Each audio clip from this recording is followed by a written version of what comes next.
So, good morning, guys. Good morning, everyone. Welcome back to my new vlog from Dubai. सबैजना सन्चै हुनुहुन्छ होला। नयाँ भ्लग आयो है गाइस। म भर्खरै ड्युटीबाट निस्केँ। अब ड्युटीबाट निस्केँ तर रुममा जानुपर्ने आज, रुममा गएन आज, किनकि म चाहिँ काम परेर अलिक टाढै जानुपर्ने हो गाइस। मेरो साथी नेपालबाट सुनिस चाहिँ हिजो आए। अब सामान आएछ, अलिकति सामान आएछ। अब त्यो सामान चाहिँ रिसिभ गर्न जाउँ भनेर बिहानै ड्युटीबाटै गाइस उता जानु लाग्यो।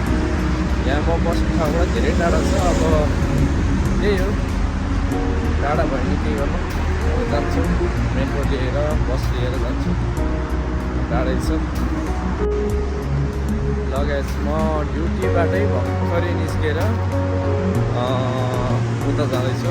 अब किनकि अब साथीको अब भर्खरै हिजो मात्रै यहाँ आएको साथी, अब आज अब ड्युटी होला।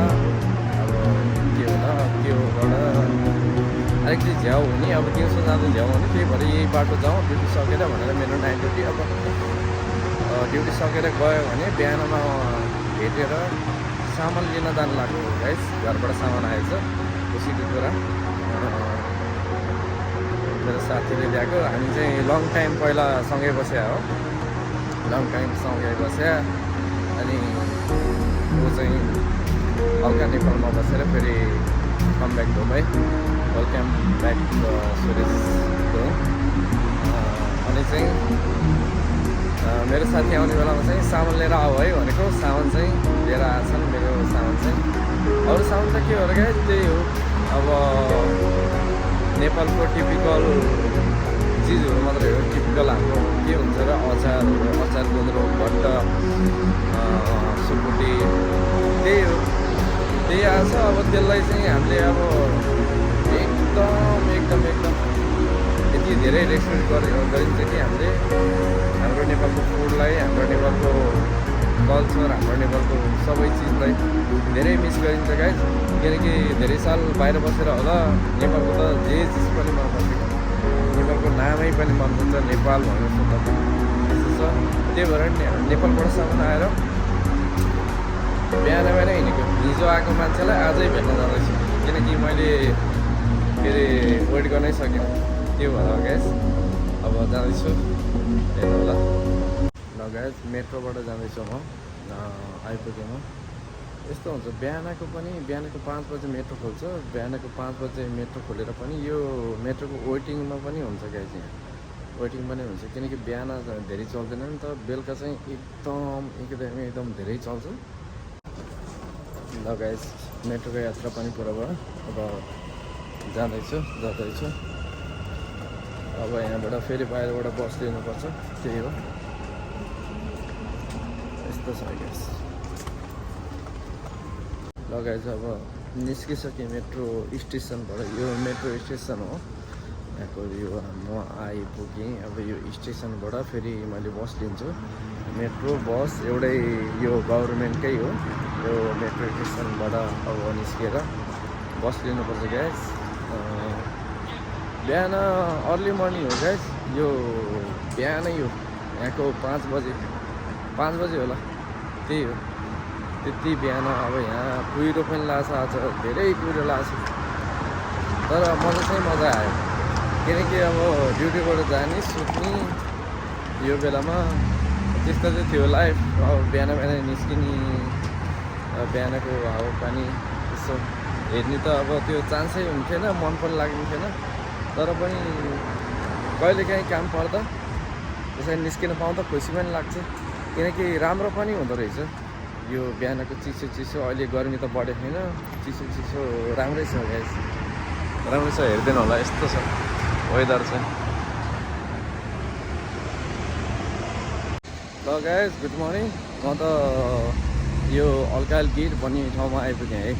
दुबईको अल्कायल गेट भन्ने ठाउँमा आइपुगेँ। यो ठाउँ चाहिँ म पहिला चाहिँ बस्या ठाउँ हो, 2 साल बसेको। अब के गर्नु, बाध्यताले अब सर्दा कता सरियो, धेरै ठाउँमा सरेर धेरै ठाउँमा बसियो। तर पनि यहाँ आउँदा चाहिँ खुसी लाग्यो। आज चाहिँ डेन्जरै कुहिरो लागेर रहेछ, कुहिरो लागेर डुम्म नेपालको जस्तै भएर चाहिँ हेर्नु होला है, यस्तो कुहिरो लाग्छ, डेन्जर कुहिरो लागेर रहेछ आज। यो ठाउँमा चाहिँ म पहिला बसेँ क्या, पहिला 2 साल बस्यो यहाँ।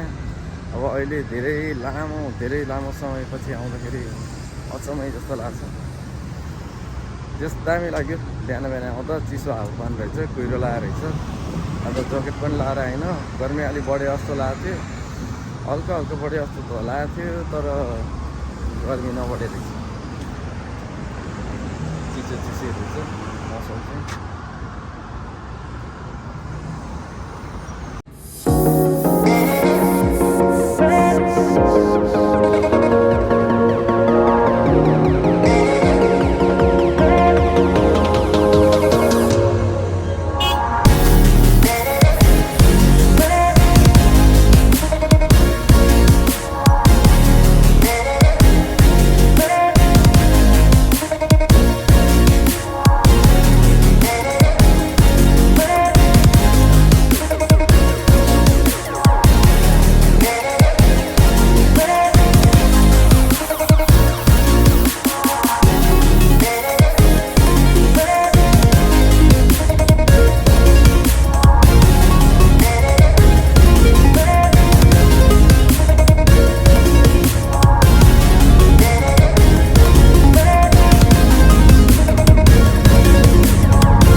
गाइस फाइनली मैले भेटेँ, हाम्रो सुरेश गुरुङलाई भेटियो, साथीलाई भेटियो। सामान पनि आएछ, यी सामान पनि टन्नै छ। ल सामान पनि रिसिभ भयो। नेपालको यात्रा कस्तो भयो? एकदम राम्रोसँग आयो, साथी भेटियो, खुसी लाग्यो। सबैले फलो गरिदिनु होला है। अब छोड्न जाँदैछु, मलाई नै छोड्न जाँदैछौ है। ल राम्रोसित आयो के अरे, त्यही खुसी लाग्यो। सामान पनि टन्नै आएर रहेछ। ल सामान पनि टन्नै आएर रहेछ क्या, खुसी लाग्यो। त्यही हो। अब फेरि म यहाँबाट निस्किँदैछु अल्काइल गेटबाट गाइस। अल्काइल गेट अब साथीहरूले छोड्नु जाँदैछन्। ल गाइस फाइनली आइपुगेँ। अब आइपुगेँ भनौँ न, अल्काइल गेट भन्ने ठाउँबाट बिहानैको यात्रा गरे हो। बिहानैको यात्रा गरे, राति नै ड्युटी सकेर रातिमै यात्रा गरेर वहाँ पुग्दाखेरि मेट्रो बस लिएर वहाँ पुगेँ। वहाँ पुगेर साथीलाई भेटेँ गाइस। अनि साथीलाई भेटेर सामान पनि आएछ, टन्नै सामान आएछ। यही हो सपिङ झोलामा, नेपालको सपिङ झोलामा सामान आएछ। सामान पनि आयो। अब त्यो सामान लिएर आउँदा चाहिँ खुसी लाग्यो। यस यात्रा चाहिँ वहाँबाट यहाँ आउनलाई मात्रै 1 घन्टा लाग्यो। गाइस। अब त्यही हो, बिहानबाट अहिलेसम्मको हिसाब गर्दाखेरि त डह्रो लाग्यो। बिहान लगभग 5 बजे यहाँबाट हिँड्यो हो, अहिले 9 बज्यो। अब जति भयो नि अब ड्युटीको बाटो गएर आएको हो। लामो समय लाग्यो पनि जेस खुसी लाग्यो। सामान पनि यो उचाल्नै नसकिँदैन, सामान पनि हर चिज आएछ नेपालबाट। के आएछ अब रुममै गएर हेर्नु पर्ला। जेस खुसी लाग्यो गाइस, गएर आएँ। यसमा बस्नु ठाउँमा आइपुग्यो भनौँ न। अब ल गाइस आजको यात्रा कस्तो लाग्यो कमेन्ट गरिदिनु होला। म पनि आइपुगेँ, अब रुममा आइपुगेँ। रुमभन्दा तल म पनि रुममा लाग्छु गाइस। अब आजलाई यतिमै अन्त्य गर्नु पर्ला। फेरि फेरि अब नयाँ भिडियो लिएर आउँदैछु, आउने गर्छु जसरी पनि। त्यहाँ के गर्दैछु म देखाउनु कोसिस गर्छु ग्यास। अब रुम बाहिर पनि आइपुगेँ, अब रुमतिर लाग्छु म। यति भन्दै आजलाई अन्त्य गर्छु ग्यास। धन्यवाद सबैजनालाई, भिडियो अन्त्यसम्म हेरेर साथ दिनुभएकोमा धन्यवाद। Thank you so much guys सबैजनालाई। भिडियोलाई सब्सक्राइब गरिदिनु भयो गाइज। अब म पनि रुमतिर लाग्छु। थ्याङ्क यू गाइज, आजलाई यति नै, बाई बाई।